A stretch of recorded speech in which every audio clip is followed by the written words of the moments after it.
చూసావా, నీకోసం అక్కొచ్చింది. సంతోషం. ఏరా, నా మీద కోపంగా ఉందా? ఎందుకు? నా విధి నేను నిర్వర్తించాను, నీ డ్యూటీ నువ్వు పూర్తి చేసావు. సరే సరే, జైలు ముందు వాదన ఎందుకు కానీ రా, ఇంటికి పోదాం. నేను ఆ ఇంటికి రాను.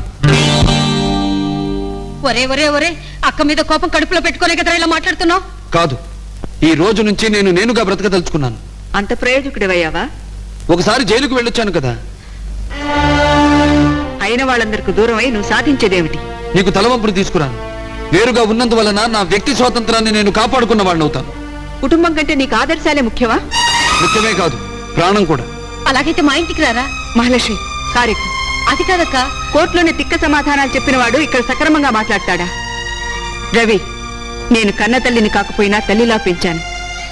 మిమ్మల్ని దండించే హక్కు, దగ్గర తీసుకునే బాధ్యత నాకే ఉంది. ఆ సంగతి మర్చిపో. Hi Ravi. Hello Padma. Come on.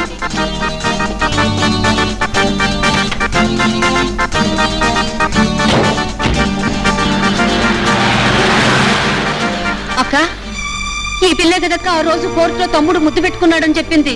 అంత లోపలనే ఎలా కలిసింది, ఎలా తమ్ముడిని వల్ల వేసుకుంది?